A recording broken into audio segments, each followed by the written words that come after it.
E aí, tudo certo? Hoje a gente vai fazer uma coisa um pouquinho diferente. Vamos mergulhar numa prova de sociologia de verdade para entender, na prática, como funcionam algumas das teorias políticas mais importantes que formam o nosso mundo. Vamos nessa? Bom, antes de mais nada, vamos entender de onde a gente está partindo. A análise de hoje é sobre uma avaliação de sociologia, lá do Instituto Federal do Amazonas, que foi aplicada pelo professor Hélder Monteiro. E o foco dela era em três pilares, sabe? Contrato social, as ideias sobre poder e o papel do Estado.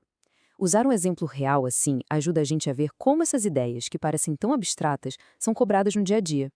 Então, esse aqui é o nosso mapa do caminho. A gente começa olhando a prova em si, depois mergulha de cabeça nos filósofos do contrato social. Na sequência, vamos discutir poder e política, entender a função do Estado, e aí partimos para as respostas mais detalhadas, as dissertativas. E para fechar, a gente tira umas lições bem importantes de tudo isso. Primeira parada, a análise da avaliação. O objetivo aqui não é só achar a resposta certa, mas entender qual é o raciocínio sociológico que está por trás de cada pergunta. E claro, não tinha como começar por outro lugar. A base de boa parte da prova são esses três gigantes aqui, Hobbes, Locke e Rousseau. As ideias deles sobre o tal do contrato social são, assim, a base para a gente entender o Estado como ele é hoje. A primeira questão da prova já joga a gente no meio de um debate clássico. De um lado tem o John Locke. Para ele, o Estado é tipo um segurança. Tá ali para proteger direitos que a gente já tem por natureza. E se ele não fizer o trabalho direito, a gente pode se rebelar. Do outro lado tem o Rousseau, que diz que a liberdade de verdade só existe quando todo mundo participa da criação das leis, a famosa vontade geral. E por isso, a resposta correta, a alternativa D, resume essa briga de ideias perfeitamente. Locke está mais preocupado em proteger o indivíduo do Estado. Já Rousseau pensa em como o indivíduo se realiza através do Estado. São visões de mundo bem diferentes, né?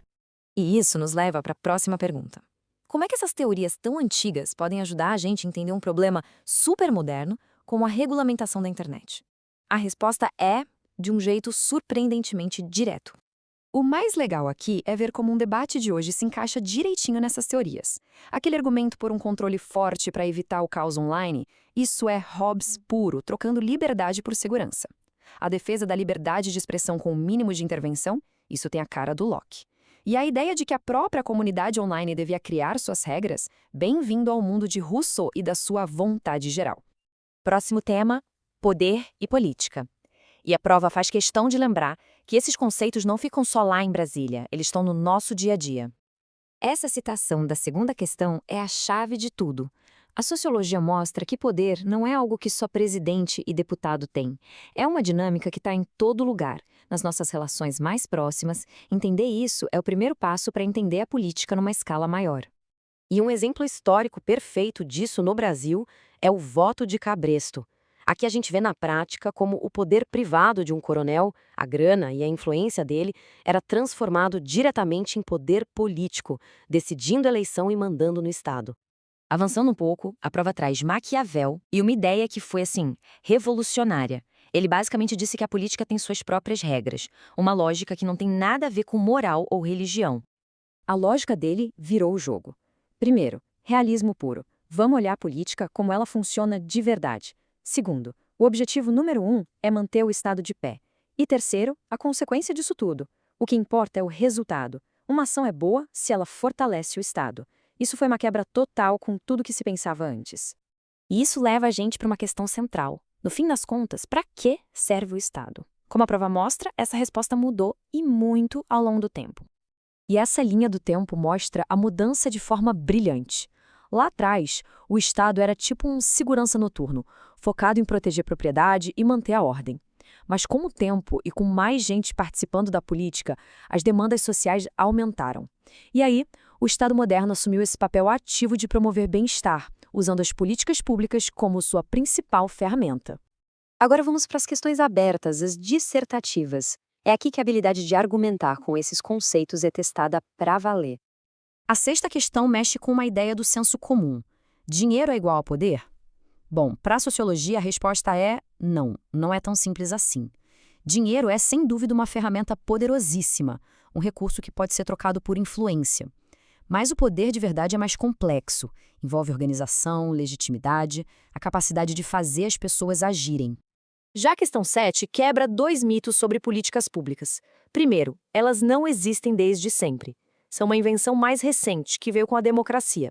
E segundo, e talvez mais importante, o conflito social não é um problema para as políticas públicas. Pelo contrário, é o motor delas. São as brigas e as demandas da sociedade que forçam os governos a criar novas soluções. E para fechar as dissertativas, uma análise de imagem. A capa do livro Leviatã, do Hobbes, não é só um desenho bonito. É, na verdade, um baita resumo de toda a filosofia política dele. E essa imagem ilustra a ideia central do Hobbes de um jeito genial. O soberano gigante segura a espada, que é o poder civil, e o báculo, que é o poder religioso. O poder dele é total, mas o detalhe mais fantástico é o corpo dele. Se a gente olhar de perto, ele é formado por milhares de cidadãos. Isso é o contrato social em forma de desenho. As pessoas entregam seu poder para um soberano em troca de paz. Certo. Depois de passar por todas essas questões, qual é a lição que fica? O feedback geral do professor sobre a prova dá a resposta do que realmente importa na hora de estudar sociologia. E aqui está a grande lição de toda essa análise. O erro mais comum que o professor apontou foi responder com base no achismo, na opinião pessoal. A forma correta é construir um argumento sólido, usando as teorias, os autores. É a diferença entre só dar um palpite e fazer uma análise de verdade. E no fim, tudo se resume a uma única habilidade, que é a de conectar as evidências, os fatos, a um argumento claro. É isso que transforma uma opinião qualquer numa análise sociológica que se sustenta. E para a gente terminar, fica uma provocação.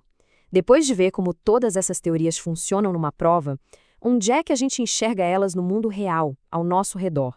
Onde é que o contrato social está sendo renegociado ou o poder está sendo disputado no nosso dia a dia? Fica aí a questão para a gente pensar. Até a próxima!